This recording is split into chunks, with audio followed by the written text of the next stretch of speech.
जय हिंद मेरे प्यारे साथी, मैं अमरजीत अपने अभ्यासपुर परिवार में आप सभी का स्वागत करता हूं। तो आज के मोटिवेशनल कोट के साथ मैं साइंस का प्रैक्टिस सेट स्टार्ट कर रहा हूं कि कुछ वक्त रुकना पड़े तो रुक जाना मंजूर है, लेकिन खेल तो बड़ा ही खेलना है। हाँ मेरे प्यारे दोस्त, खेल तो बड़ा ही खेलना है, इसीलिए अपनी लगातार तैयारी को मजबूत करते रहना है और सोच को मजबूत बनाए रखते हुए अपनी तैयारी को और भी बेहतर ढंग से प्रिपेयर करना है। चलिए शुरू करते हैं। आज का पहला क्वेश्चन देखते हैं क्या है कि कारण निम्नलिखित में से किस तत्व में उच्च आयनीकरण ऊर्जा है। देखिए उच्च आयनीकरण ऊर्जा जो पीरियोडिक टेबल जो होता है, पीरियोडिक टेबल में क्या क्या चीज बाएं से दाएं जाने पर बढ़ता है या ऊपर से नीचे जाने पर घटता है, इसके बारे में जानना पड़ेगा। तब इसमें पता चलेगा कि नियोन, आर्गन, क्रिप्टन और हीलियम में किसमें उच्च आयनीकरण ऊर्जा है। तो देखिए उच्च आयनीकरण जो ऊर्जा होता है, आवर्त का मतलब क्या होता है, इधर से यानी कि क्षैतिज जो भी रेखा है 7 आवर्त हैं और ऊर्ध्वाधर जो भी रेखा है वो सब वर्ग हैं।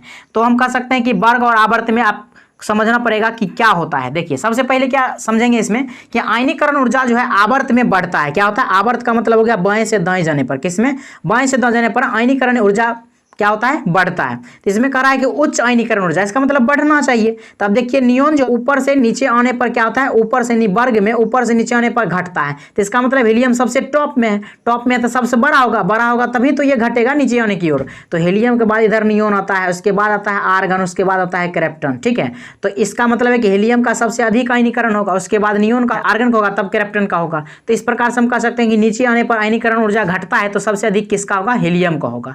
इसके अलावा और भी पूछ सकता है आपको, या आयनीकरण पूछा, इसके अलावा और भी पूछ सकता है, आयनन विभव की भी बात करेगा।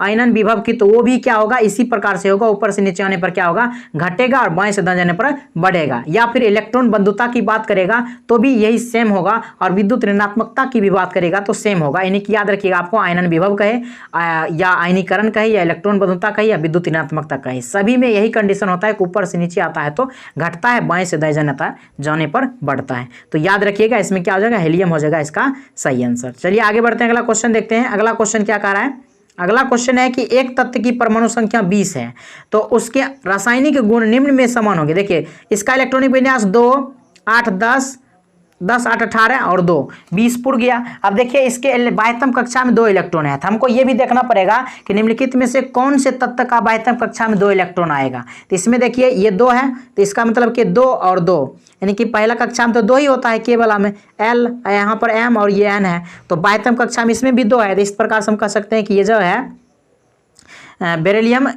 ये हो जाएगा इसका आंसर, सही आंसर हो जाएगा। चलिए आगे बढ़ते हैं, अगला क्वेश्चन देखते हैं। अगला क्वेश्चन क्या कह रहा है कि आवर्त सारणी का सर्वाधिक विद्युत ऋणात्मक तत्व कौन सा है। तो देखिए अभी हमने बताया था कि विद्युत ऋणात्मक तत्व की बात कर रहा है, तो ऊपर से नीचे आने पर क्या होता है, घटता है, और ऊपर से नीचे आने पर घटता है। तो इसमें से देखिए कौन सा हो जाना चाहिए, फ्लोरीन कितना होता है, 9 होता है, और उसके बाद आयोडीन कितना होता है, आयोडीन 53 होता है। ठीक है, और ब्रोमीन की बात करें तो ब्रोमीन का संकेत क्या होता है, Br होता है, ब्रोमीन 35 होता है, और क्लोरीन की बात करिएगा तो क्लोरीन कितना होता है, 17 होता है। तो इस प्रकार से हम कह सकते हैं कि क्या होता है, इस प्रकार से कौन सा सबसे अधिक हो जाएगा, तो कौन सा, ये पीरियोडिक टेबल में आप जब देखिएगा फ्लोरीन, क्लोरीन, ब्रोमीन, आयोडीन, यानी कि सब एक ही लाइन में आएगा, 17वां ग्रुप में फ्लोरीन हो जाएगा, क्लोरीन हो जाएगा, ब्रोमीन हो जाएगा और आयोडीन हो जाएगा। क्लोरीन, फ्लोरीन, ब्रोमीन, आयोडीन, इस प्रकार से हम कह सकते हैं ऊपर से नीचे आने पर क्या होता है, ऊपर से नीचे आने पर आयनीकरण या विद्युत ऋणात्मकता या आयनन विभव या आयनीकरण ऊर्जा, ये सब क्या होता है, घटता है। तो घटता है, तो इसमें कौन सा आंसर हो जाएगा, इसका आंसर हो जाएगा, यानी कि कह रहा है कि विद्युत ऋणात्मक तत्व, यानी कि सर्वाधिक विद्युत ऋणात्मक तत्व, ऊपर से नीचे आने पर विद्युत ऋणात्मकता घटेगा, तो इसका मतलब सबसे ऊपर में कौन है, फ्लोरीन है, फ्लोरीन है, इसका मतलब ये हो जाएगा सबसे अधिक विद्युत ऋणात्मक तत्व। चलिए आगे बढ़ते हैं, अगला क्वेश्चन देखते हैं। अगला क्वेश्चन क्या कर रहा है कि स्टेनलेस स्टील का किस कारणवश जंगरोधी होता है।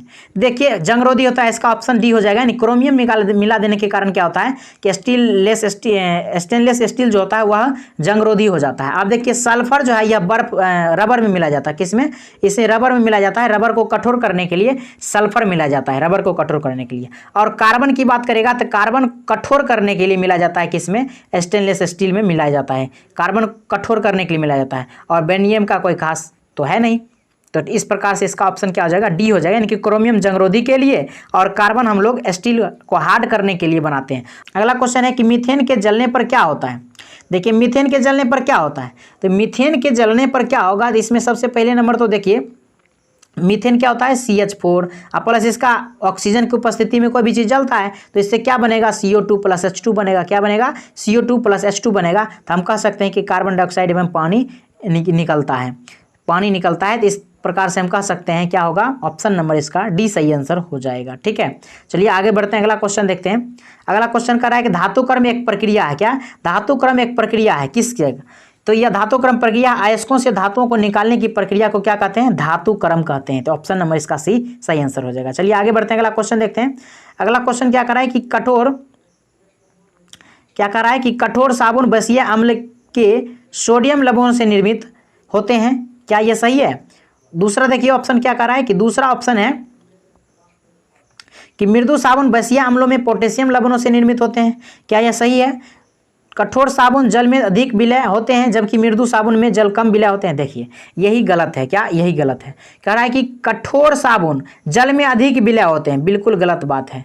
ये कठोर साबुन अधिक विलय नहीं होता है, मृदु साबुन जो होता है वो अधिक विलय होता है। इसमें उल्टा लिख दिया जिसके कारण सी गलत हो जाएगा। और यही पूछ रहा था कि असत्य कथन की पहचान कीजिए, तो ऑप्शन नंबर इसका सी सही आंसर हो जाएगा। चलिए आगे बढ़ते हैं, अगला क्वेश्चन देखते हैं। कह रहा है कि सही युग्म का चयन करें। सही युग्म का चयन करने के लिए कह रहा है कि प्राकृतिक बहुलक प्रोटीन, रबर, सेल्यूलोज, स्टार्च। क्या यही है? तो बिल्कुल सही लिखा हुआ है, प्रोटीन, रबर, सेल्यूलोज और स्टार्च। जिसको याद रखिएगा कि ये चारों क्या हैं? प्राकृतिक बहुलक हैं। दूसरा नंबर की बात करें संश्लिष्ट बहुलक, तो प्लास्टिक, पॉलीथीन और नायलॉन, ये भी सही है। नायलॉन तो सबसे पहली बार तो देखिए ये न्यूयॉर्क, लंदन में ये मार्केट में आया था, इसीलिए नायलॉन इसका नाम रखा गया। तो कह सकते हैं यह एक प्राकृतिक, मतलब कह सकते हैं प्राकृतिक नहीं बल्कि यह संश्लिष्ट बहुलक है, प्लास्टिक, पॉलीथीन और नायलॉन। ये उदाहरण याद रखिए। उसके बाद अर्ध संश्लिष्ट बहुलक का कौन सा हो जाएगा? रेयन, बल्कनीकृत रबर, ये है अर्ध संश्लिष्ट बहुलक। तो इस प्रकार से इसका ऑप्शन नंबर डी सही हो जाएगा। किसमें से जितने भी ऑप्शन दिए हुए हैं ये सब के सब क्या है? सही है। चलिए आगे बढ़ते हैं, अगला क्वेश्चन देखते हैं। अगला क्वेश्चन क्या है कि निम्नलिखित में से कौन सी मिश्र धातु 4 घटकों से बनी होती है? तो 4 घटकों से, देखिए नाइक्रोम, यही 4 घटकों से बने। सोल्डर में क्या होता है? सोल्डर में देखिए क्या क्या रहता है। सोल्डर तो आप लोग जानते ही होंगे कि इसमें Pb+SN रहता है। क्या रहता है? इसमें लेड, सीसा और टीन को मिला देते हैं तो सोल्डर धातु बनता है। उसके बाद देखिए कॉन्स्टेंट की बात करेगा तो इसमें कॉपर और निकेल की होता है। किसका? कॉपर और निकेल का मिश्र धातु होता है। और मैग्नीज पर प्लस निकेल, और निकेल के अलावा इसमें और क्या मिला रहता है? मैग्नीज नहीं मिला रहता है। क्या रहता है? मैग्नीज मिला रहता है। तो मैग्नीन ये हो जाता है। ठीक है। और इस प्रकार से यदि हम कह सकते हैं कि नाइक्रोम किसमें, तो नाइक्रोम में देखिए सभी अक्षर का अलग अलग मतलब है। नाइक्रोम का मतलब हो गया निकेल, आई का मतलब हो गया आयरन, अर्थात कह सकते हैं इसमें लोहा होता है। और क्रोमियम का मतलब हो गया क्रो का मतलब हो गया क्रोमियम, किसका? क्रोमियम। और मो का मतलब हो गया मैग्नीज। क्या होता है? मैग्नीज। निकेल, आयरन, क्रोमियम और मैग्नीज, ये 4 धातुओं से मिलकर के नाइक्रोम बना होता है। निकेल, आयरन, क्रोमियम और मैग्नीज, ये 4 धातुओं से मिलकर के बना होता है। इस प्रकार से इसमें ऑप्शन क्या हो जाएगा? बी सही आंसर हो जाएगा। चलिए आगे बढ़ते हैं, अगला क्वेश्चन देखते हैं।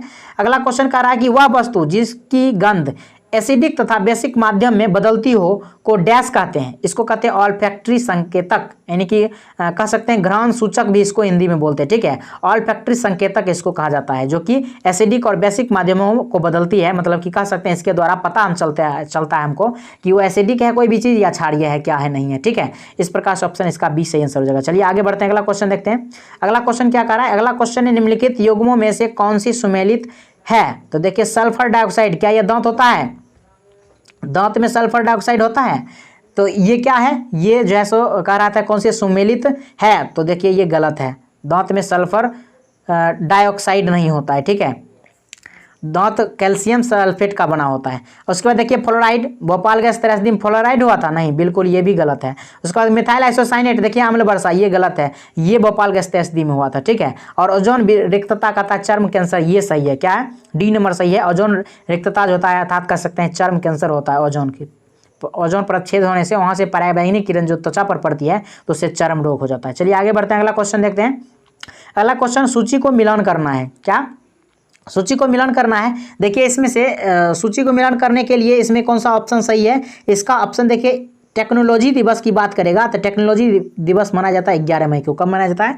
11 मई को मनाया जाता है। उसके अलावा देखिए यदि बात करें आपको फोटोग्राफी दिवस, तो फोटोग्राफी दिवस मनाया जाता है कब? 19 अगस्त को। कब? 19 अगस्त। नेशनल स्पोर्ट्स डे आप लोग को पता ही होगा, मेजर ध्यानचंद्र के जन्मदिन पर मनाया जाता है, और यह कौन सा हो जाएगा? ये हो जाएगा 29 अगस्त को। ठीक है, और नागासाकी दिवस ये हो जाएगा 9 अगस्त को, यानी कि हिरोशिमा पर 6 अगस्त और नागासाकी पर 9 अगस्त को बम गिराया गया था जापान में, इसीलिए वहाँ पर दिवस मनाया जाता है। तो नागासाकी दिवस का हो जाएगा 9 अगस्त। इस प्रकार से ऑप्शन देखिए ए नंबर सही आंसर हो जाएगा। 1 का 3, बी का 4, सी का 2 और डी का 1 हो जाएगा। चलिए आगे बढ़ते हैं, अगला क्वेश्चन देखते हैं। अगला क्वेश्चन क्या है? करा कि दूषक जो कि सूक्ष्म जीवों को और पौधों को मारकर एक खाद्य श्रृंखला और खाद्य वेब का प्रभावित करते हैं, क्या कहलाते हैं? तो इसको क्या कहा जाता है? इसको कहा जाता है कीटनाशक। क्या कहा जाता है? कीटनाशक। क्योंकि कीटनाशक का ही प्रयोग हम लोग क्या करते हैं? पौधों मतलब कि कह सकते हैं सूक्ष्मजीवी को, पौधों को मार करके खाद्य श्रृंखला और खाद्य वेब का माध्यमिक प्रभावित करता है, तो इसको कहते हैं कीटनाशक कहते हैं। ठीक है, आगे बढ़ते हैं, अगला क्वेश्चन देखते हैं। अगला क्वेश्चन दिया हुआ है, पात्र है जिसमें जीवित मछलियों और जलीय पौधों को रखा जाता है, निम्न में से क्या एक्वेरियम के विषय में सही है? तो देखिए इसके विषय में कौन सा सही हो जाएगा, तो इसके विषय में आंसर हो जाएगा ए सही हो जाएगा कि वह मनुष्य द्वारा निर्मित पारिस्थितिकी तंत्र है, इसी को कह सकते हैं एक्वेरियम। क्या? ठीक है, सही आंसर है इसका, ऑप्शन नंबर ए सही है। चलिए आगे बढ़ते हैं, अगला क्वेश्चन देखते हैं। अगला क्वेश्चन है कि जैव विविधता क्या उल्लेखित करता है? तो देखिए जैव विविधता इसमें उल्लेखित करता है किसी क्षेत्र के संपूर्ण प्रजातियों को, क्या? किसी भी क्षेत्र के संपूर्ण प्रजातियों को जैव विविधता से उल्लेखित किया जाता है, ऑप्शन नंबर इसका से ए सही आंसर हो जाएगा। चलिए आगे बढ़ते हैं, अगला क्वेश्चन देखते हैं। अगला क्वेश्चन देखिए क्या कर रहा है, अगला क्वेश्चन दिया हुआ है कि 5000 ग्राम द्रव्यमान का एक पिंड 100 सेंटीमीटर त्रिज्या के एक वृत्त पर 2 रेडियन प्रति सेकंड के कोणीय वेग से घूम रहा है, तो कह रहा है अभिकेंद्री बल का मान क्या होगा? तो देखिए अभिकेंद्री बल की मान आपको बात करेगा, तो अभिकेंद्री बल की मान क्या होता है, यानी कि कह सकते हैं अभिकेंद्री बल यानी एफसी से इसको सूचित करते हैं। ये होता है क्या? ये हो जाता है आपको M omega square R, M omega square, जहां पर एम क्या है? द्रव्यमान है, और देखिए ये ग्राम में दिया हुआ, इसको किलोग्राम में बदल देंगे। ठीक है, और ओमेगा का मान दिया हुआ है 2 रेडियन प्रति सेकेंड, और आर का मान दिया हुआ है 100 सेंटीमीटर, तो इसको मीटर में बदल लेंगे। देखिए अब हम मान रखते हैं, ये जो दिया हुआ है 5000 ग्राम, तो इसको हम 5 kg लिख सकते हैं। ठीक है, और ओमेगा स्क्वायर यानी कि 2 का स्क्वायर यानी 2 दूनी 2 कर सकते हैं, और त्रिज्या 100 सेंटीमीटर है, इसका मतलब 1 मीटर है। ठीक है, तो इस प्रकार से हम गुना करेंगे तो क्या हो जाएगा? 4 एकम 4 5 20, अर्थात कर देंगे इसका 20 न्यूटन, इसका सही आंसर होगा, ऑप्शन नंबर इसका सही आंसर है। क्या है? ऑप्शन नंबर सी सही आंसर है। याद रखिएगा एक ही फॉर्मूला मात्र, इसमें कौन सा फॉर्मूला होता है? ये होता है एफ सी बराबर एम ओमेगा स्क्वायर आर। क्या होता है? एम ओमेगा स्क्वायर आर, जहां ओमेगा क्या है? कोणीय वेग है, आर क्या है? त्रिज्या है, और एम क्या है? द्रव्यमान है। ठीक है, और एफ सी क्या है? ये अभिकेंद्री बल है। चलिए आगे बढ़ते हैं, अगला क्वेश्चन देखते हैं। अगला क्वेश्चन क्या कर रहा है? अगला क्वेश्चन है कि घन वस्तु के ऊष्मा चालन का दर डैश पर निर्भर नहीं करता है, तो देखिए इसमें कौन सा हो जाएगा? ऑप्शन घर्षण पर निर्भर नहीं करता है, यानी कि घन वस्तु में ऊष्मा चालन की दर घर्षण पर निर्भर नहीं करता है, तो ऑप्शन में इसका सी सही आंसर है। चलिए आगे बढ़ते हैं, अगला क्वेश्चन देखते हैं। अगला क्वेश्चन क्या कर रहा है कि खाना पकाने के बर्तन के बर्तन के गुणों को निम्न में से कौन सा गुण सर्वाधिक वांछनीय है?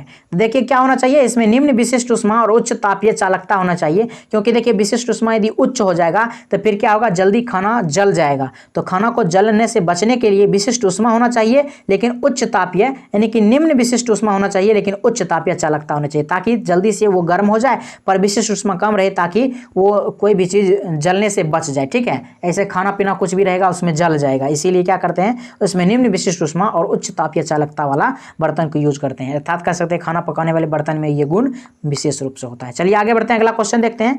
अगला क्वेश्चन है कि एक पिंड जो कि 0.2 मीटर त्रिज्या के क्षैतिज वृत्त पर घुमाया जाता है, इसका कोणीय वेग 10 रेडियन प्रति सेकंड है, तो वृत्ताकार मार्ग के किसी बिंदु पर रेखीय वेग क्या है?